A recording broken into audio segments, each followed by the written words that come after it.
Hello बच्चों, एक बार फिर से स्वागत है। हम लोग यहाँ पर करने जा रहे हैं माध्यमिक शिक्षा मंडल मध्य प्रदेश भोपाल के द्वारा जारी किया हुआ अभ्यास प्रश्न पत्र क्रमांक 1।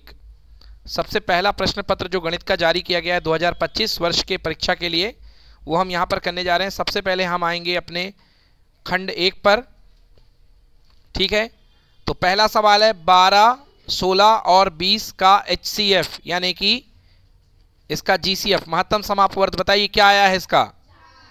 12, 16 और 20 का HCF कितना आएगा? बिल्कुल सही, इसका HCF होगा 4, क्योंकि 12 को आप लिख सकते हैं 2 गुणे 2 गुणे 3 और 16 को लिख सकते हैं 2 गुणे 2 गुणे 2 गुणे 2 और 20 को आप लिख सकते हैं 2 गुणे 2 गुणे 5। अगर आप जोड़ी बनाएं तो एक 2 की बन रही है और एक और 2 की बन रही है, तो इसका HCF कितना होगा? 4। चलिए, एक अंक मिल गया। रैखिक बहुपद की घात होती है, कितनी होती है रैखिक बिल्कुल सही, रैखिक बहुपद की घात 1 होती है। रैखिक मतलब एक पावर, और रैखिक बहुपद का जो स्वरूप होता है वो होता है px बराबर ax प्लस b। यहाँ पर x की घात 1 है, तो एक अंक मिल गया। समीकरण निकाय a1x plus b1y plus c1 बराबर 0 तथा a2x plus b2y plus c2 बराबर 0 के अद्वितीय हल होने की शर्त क्या है? ए ऑप्शन, बिल्कुल सही जवाब A. a1 upon a2 not equal to b1 upon b2। द्विघातीय समीकरण ax square plus bx plus c बराबर 0 के दो बराबर और वास्तविक मूल, मतलब अल्फा बराबर बीटा, बताइए कब होता है? बराबर और वास्तविक मूल। ऑप्शन नंबर बोलिए। बहुत सारे बच्चे ऑप्शन नंबर बी बोल रहे हैं, डी बोल रहे हैं, तो बिल्कुल सही बोल रहे हैं। बराबर मूल होने के लिए डी का मान कितना होता है? 0। जिनका डी है वो एक अंक दे देंगे। ये क्वेश्चन कुछ किया हुआ है, इसका उत्तर याद हो चुका है। कितना आता है? 22, बिल्कुल सही, इसका उत्तर है 22। कई बार हमने कराया है आपको, ठीक ना। ए बराबर है प्रथम पद -3, डी का मान a2 माइनस a1 अर्थात -1/2 और माइनस का -3 मतलब -1/2 प्लस का 3। लघुत्तम ले लीजिए 2, -1 प्लस 2 3 6 यानी 5/2। अब 11वां पद a11 बराबर होगा a प्लस 10d, होगा कि नहीं होगा? a का मान -3 प्लस 10 और d का मान 5/2, तो 2 से 5 कट गया, 5 बार 25, -3 प्लस 25, उत्तर क्या आएगा? 22। तो सही उत्तर है यहाँ पे 22। जिनका 22 आया है एक अंक ले लें।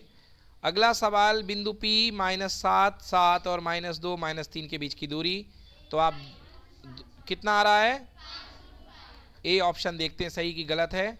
√x2 - x1 यानी कि x निर्देशांकों का अंतर, x2 है -2 1 माइनस और x1 है -7 का होल स्क्वायर प्लस y2 है -3 और y1 है -7 का होल स्क्वायर। तो ये बन जाएगा -2 प्लस का 7 का स्क्वायर और 7 और 3 -10 का स्क्वायर यानी कि वर्ग। 7 में से 2 चले गए, 5 का वर्ग 25 और 10 का वर्ग कितना? 100, मतलब √125। √125 को मैं लिख सकता हूँ 25 गुणे 125, 5 गुणे 5 गुणे 5, तो रूट से 1 5 की जोड़ी बाहर आ जाएगी। सही उत्तर 5√5, बिल्कुल सही जवाब, एक अंक। चलिए नोट कर लीजिए। चलिए तो देखते हैं, नेक्स्ट है अगला हमारा क्वेश्चन नंबर 2, रिक्त स्थानों की पूर्ति करिए। चेक करते जाइए सभी बच्चे। द्विघात समीकरण x square plus bx plus c बराबर 0 के लिए विविक्त कर का मान d बराबर कितना होता है? उत्तर है बिल्कुल सही, b स्क्वायर माइनस 4ac विविक्त कर का मान होता है, एक अंक सही है। तो AP यानी कि समांतर श्रेणी के प्रथम n पदों का योग n/2 ब्रैकेट के अंदर 2a 2n-1 इंटू डी, यही सही फॉर्मूला है, प्रथम n पदों का योग। चेक कर लीजिए। सभी वृत्त कैसे होते हैं? समरूप होते हैं, क्योंकि सबकी आकृतियां समान होती है वृत्त की, तो इसलिए सभी वृत्त क्या होते हैं? वृत्त तथा उसकी स्पर्श रेखा के उभयनिष्ठ बिंदु को क्या कहते हैं? बिल्कुल सही, इसे कहते हैं हम स्पर्श बिंदु कहते हैं। किसी प्रयोग की सभी प्रारंभिक घटनाओं की प्रायिकता का योग कितना होता है? एक बताया था मैंने। जैसे कल ही हमने सवाल किया था चित्त और पट्टानी की प्रायिकता, चित्त की भी कितनी आई थी 1/2, पट्ट की भी, दोनों को जोड़ देंगे कितना आ जाएगा? एक। तो किसी प्रयोग की सभी प्रारंभिक घटनाएं, जितनी भी उसकी घटनाएं होती हैं, उनकी प्रायिकताओं का योग कितना होता है? एक। वृत्त के किसी बिंदु पर स्पर्श रेखा स्पर्श बिंदु से जाने वाली त्रिज्या पर क्या होती है?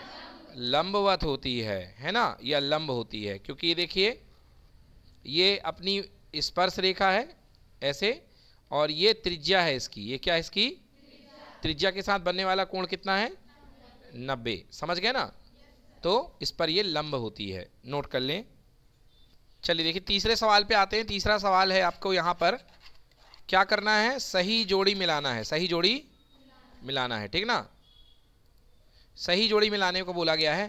तो खंड आ और खंड बा, दो खंड दिए गए यहाँ पे, आपको ऐसा लिख लेना है 1 2 3 4 5 और 6, और यहाँ इसके सामने आपको जो ऑप्शन दिए गए हैं वो लिखते जाने। अर्धगोले का वक्र पृष्ठीय क्षेत्रफल बताइए क्या होता है? 2 पाई, तो क्या हो गया? ई। क्या हो गया पहले का? ई। बेलन का वक्र पृष्ठीय क्षेत्रफल, बिल्कुल सही, तो इसका आंसर हो गया 2 पाई आर एच यानी कि डी। सेकंड का हो गया डी। थर्ड है वृत्त के किसी एक त्रिज्या खंड का क्षेत्रफल, तो इसका आंसर हो गया तीसरे का हमारा एफ। कॉट ए बराबर क्या होता है? 1/10a, मतलब इसका आंसर हो गया सी। कॉसेक स्क्वायर ए क्या होता है? 1 + कॉट स्क्वायर ए, मतलब इसका आंसर हो गया बी। और साइन जीरो का मान कितना होता है? 0, तो इसका मान हो गया ए। चलिए चेक कर लीजिए कितने सही हैं सबके।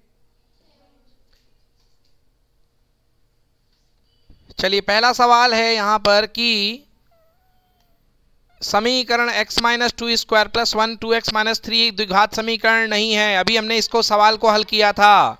सत्य की असत्य? ये बिल्कुल असत्य, द्विघात समीकरण है, तो ये क्या होगा? असत्य। इसको हल करोगे तो x² आएगा, इसको हल करोगे तो x² आएगा। हाँ बताइए इसका सर्वांतर -2 सत्य की असत्य? इसका सर्वांतर कितना होगा? हाँ तो सत्य है कि असत्य है? इसका सर्वांतर क्या होगा? चलिए देखते हैं, आप लोग कुछ सत्य कह रहे कुछ असत्य कह रहे हैं। d = a2 - a1, 1/2 - 3/2, एलसीएम आया 2, 1 - 3 -2/2, उत्तर आया -1, सर्वांतर -1 आ रहा है, और ये क्या कह रहा है? -2। तो सत्य हुआ कि असत्य हुआ? ये भी असत्य हुआ। सभी समद्विबाहु त्रिभुज समरूप होते हैं, हाँ या ना? असत्य। समबाहु होते हैं मगर समद्विबाहु नहीं होते हैं। ये क्या हो गया? बिंदु 3 - 1 और 6 4 का मध्य बिंदु 9,3 है। बोलो सत्य की असत्य? बिल्कुल असत्य है। कहां से सत्य हो गया? क्या होगा ये? असत्य। मध्य बिंदु कह रहा है, मध्य बिंदु का सूत्र होता है x1 + x2/2 और y1 + y2/2, ये होता है। बोलो x1 कितना है यहाँ? 3। x2 कितना है? तो 3 + 6/2, 9/2 आ रहा है पहला x निर्देशांक, और यहाँ पे पहला कितना दिया है? आना क्या चाहिए? 9/2। तो सत्य हुआ कि असत्य हुआ? असत्य हुआ। किसी घटना ई के लिए p का ना होना बराबर 1 - p का होना, पढ़ाया कि नहीं पढ़ाया? सत्य है कि असत्य है? सत्य ही, तो सूत्र ही बताया था ना, याद करो। pa का ना होना बराबर 1 - pa का होना। अब बताइए यहाँ पर संबंध सही है या गलत है? हाँ ये क्या बताया था मैंने, बताइए। 3 = 2 - 1, 3 = 2 - सबसे चैप्टर में कठिन क्या है? माध्यिका। क्या है? माध्यिका को 3 नंबर, फिर उसके बाद क्या कठिन है? माध्य, तो माध्य को 2 नंबर, और सबसे सरल क्या है? तो तो बहुलक को 1 नंबर, तो बिल्कुल सही है। ये क्या है? सत्य। क्या है ये? क्लियर हुआ? बन जाएगा? चलिए, तो यहां तक आपने कर लिया है। अब कल हम लोग इसके आगे करेंगे। धन्यवाद।